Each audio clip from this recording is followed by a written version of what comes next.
Okie dokie, lemon smoky. I try to have my candle going in the background. Be a moment.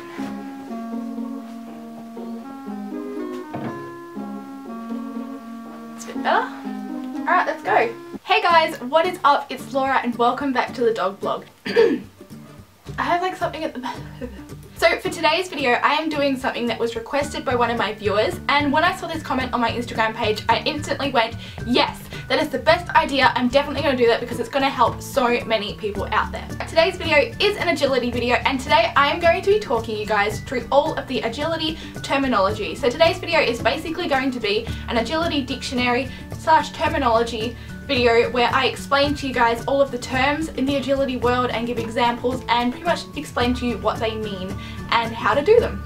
So because the dogs and I retired from agility a few years ago, as with anything, if you don't practice it in a while, you surely forget some of the things that go with it. I do, however, remember majority of the agility handling movements and everything, but I did have to Google a few, so I actually managed to get onto this website, which is really cool. It listed everything in alphabetical order, all of the movements. I haven't included everything which was on those web pages because some of them were either irrelevant, you pretty much would know them anyway just from the name, and some of them I just, I didn't agree with for several reasons. But I have a couple of pages here of agility terminology, and I will talk through them with you now. So let's just jump on straight into the video and get started. Okay, so starting off with the most common / popular move in the agility world, it's the back / rear cross. So what this is it's a maneuver where the handler changes sides behind the dog's direction of motion. So it's also known as a cross behind. You may know it as that. Pretty self-explanatory, but very confusing. The next one is back jumping. Now, some of you may know what back jumping is, but if you don't, it's where the dog goes over a jump or through a tire in the wrong direction. So they may go through it the wrong direction, or they may go through it and then turn around and come back and go through it. Many reasons that this can happen, but that is known as back jumping. A blind cross. Now, I remember when I was learning a blind cross, it was super difficult for me to understand what it actually was because I kept wanting to do a rear cross. So the first definition of a blind cross is the change of sides that takes place while the dog is in a tunnel, so the dog is blind to where the handler is. And the second one is a front cross that the handler executes with his back to the dog, so the handler is blind to the dog. So basically a blind cross can be when either the dog or the handler is blind to where the dog is. So that basically just means that they can't see where the other one is. You get me? Yeah, pretty simple. So this one I found pretty interesting. I didn't even know it's a thing, but then you kind of do know it's a thing because you do it, but then you don't really, you don't recognize that it's an actual thing.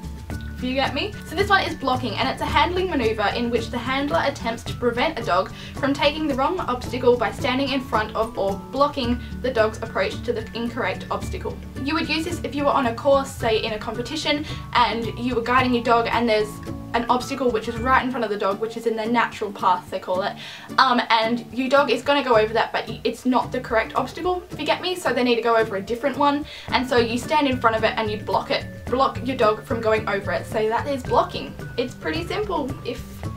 Yeah, it's a pretty easy one. Channeling is in terms of the weave poles. So channeling is a training method in which the weave poles are spread apart and linked with wire or string, creating a channel. So if you guys have watched my Teach Your Dog the Weave Poles video, you will see that we did channeling in that, and it's basically just where your weave poles go like a channel parallel to each other, and it just creates a little walkway through there, so you can put wire or string to keep your dog in the channel. But yeah, I talk all about that and teach you how to train it actually in my Teach Your Dog the Weave Poles video, so I can leave that in the link description box below if you guys would like. You can check that out. So the next one is a clean approach. It's pretty self-explanatory, but if you don't know, it's an approach to a contact obstacle or jump from straight on or nearly straight on in front of the obstacle. So basically you just get a clean line up to your next obstacle, and it makes it super easy for the dog to know where they're going. Next one relates to a clean approach, and it's a clean entrance. So this is an approach to the weave poles from straight on or from the right side of the poles that does not require the dog to go around the first pole to enter correctly. So if you don't know, when you teach a dog the weave poles, they have to enter on a certain shoulder. I'm pretty sure it's the right shoulder they have to enter the weave poles into. If they enter on the wrong side, well, it's just points taken off or whatever. But a clean entrance is when your dog just gets straight into the right side of the poles and it gets into the weavers. Yeah, I got pins and needles in my foot. This one is super simple. You guys should all know what this is if you're into agility, and it is a contact. So this is any obstacle that requires the dog to touch a safety or contact zone. Now if you don't know what a contact zone is, I'm gonna tell you because it's the next one on my list. Sorry, my foot is going to sleep. Oh, it hurts. You know when your foot gets numb? It's like, oh, and it hurts? Yeah, that's where I'm at right now. So a contact zone is the area on a contact obstacle that is painted yellow or any other colour, and that designates that they are safety zones. So if you guys have seen my seesaw, my dog walk, anything like that, you'll see the contact zones. That is pretty much just where your dog has to touch before they leave the obstacle or enter the obstacle. With at least one paw, I think. It's either 1 or 2 paws they have to touch it with. This one I didn't think was that relevant, but I thought I'd just enter it in there anyway, just in case you were unsure of what it is, and that is a course builder. So a course builder is a ring worker that is responsible for following the direction of the master course builder and setting courses. So basically they are the ones which set up and design the course, design where all of the obstacles are going. That is what a course builder is. If you're into horses or anything like that and you're into show jumping like I am, you'll also know that a course builder is a person which designs and sets up the jumps in specific areas, and they're all calculated to go in certain areas for certain reasons and blah blah. But yeah, pretty much that's just what a course builder is in short. Next one is course faults, and this is any fault incurred while running a course.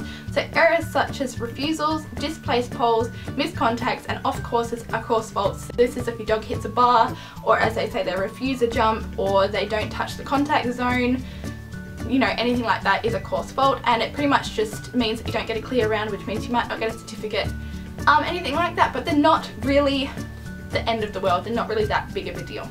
A course walkthrough. So if you guys have started competing, you will know what this is, and this is basically the time period prior to your event or prior to when you're meant to go onto the course. So there's like selected 10 to 15 minutes where basically exhibitors, so the competitors, are allowed to walk the assigned sequence. So the course, you'll get a little handout sheet, or there'll be numbers on each obstacle, and basically you just walk around it, memorize where everything is, and you plan your handling strategy. So this 10 to 15 minutes before the competing starts is when you memorize everything, you figure out where you're putting your front crosses in, putting your blind crosses in, figuring out if your dog's going to do that well, what you need to do to make sure your dog does it. I thought the phone was ringing, it's okay. So basically that is a course walkthrough where you do it at the start. You'll have time. Just make sure you don't miss your course walkthrough. I've almost done that before, and it's the scariest thing ever when you have to go into your competition and you're like, I have no idea. I can barely remember where all the obstacles are. I've done that before. Don't stress though. There's usually numbers on all of the obstacles. So it's pretty simple, but that is what a course walkthrough is. So this one is a double. Doubles are my favourite obstacle, I think. I have to say, I'm pretty sure they are. Okay, so this is basically a common term for a spread jump or a jump with a front and back bar. A dropped bar, pretty simple, but I'm going to explain it anyway because I tend to use this terminology a lot in my agility videos.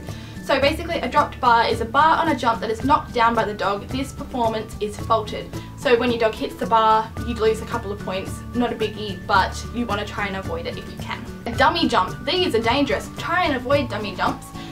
Judges can be really sneaky sometimes, and they will put in a dummy jump.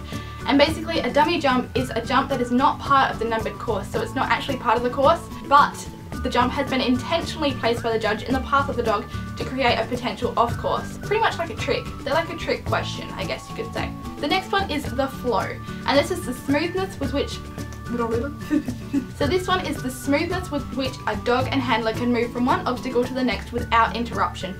Generally speaking, the straighter the lines, the smoother the run, and hence the better the flow. So pretty much just how easily and how smooth you run through the course as a team with your dog. Yeah, very simple. And the last agility terminology I have for you guys today is a front cross. This was my favourite. Back when I did agility, I used front crosses all the time. And basically it's a manoeuvre where the handler changes sides in front of the dog's direction of motion. It's generally accepted that in performing a front cross, the handler always faces the dog. A blind cross is a front cross where the handler briefly has his back to the dog, so I explained a blind cross earlier.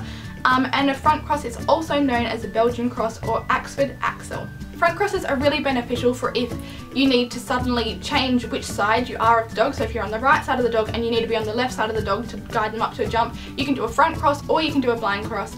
I always found front crosses easier because Zach just sort of took them better, and plus you can just run in front of your dog if you're fast, but if you have a fast dog, blind crosses are going to be easier for you. But yeah, front crosses just allow you to switch sides of your dog, and yeah, really easy for if you are trying to lead them up to a jump or any obstacle. I don't think that made sense, but hopefully you get what I mean. So that is the end of today's video. I hope you guys really enjoyed it. I hope you now know a little bit more about the agility terminology. So when you hear me or others, or even at your club, saying all these agility words, you will now know, I know what that is. Yeah, that's this, blah blah blah. And you can just be the coolest kid on the block, and you can just own them all with your agility terminology, because you guys are awesome, and I know you will do well with your agility terminology. So anyway, if you did enjoy it, make sure to give it a big thumbs up. It would let us know that you did.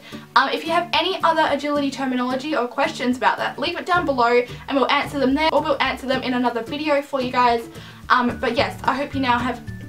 The dog is running. But yeah, I hope you now have a much better understanding of the agility terminology. And yes, I hope you enjoyed it for like the 15th time. Also, who likes my braids today? I am pretty damn proud of myself because I did these by myself.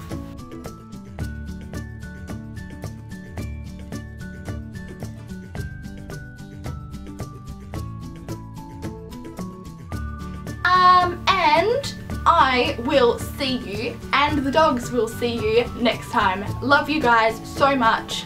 Keep being happy, and yeah, see you next time. Bye!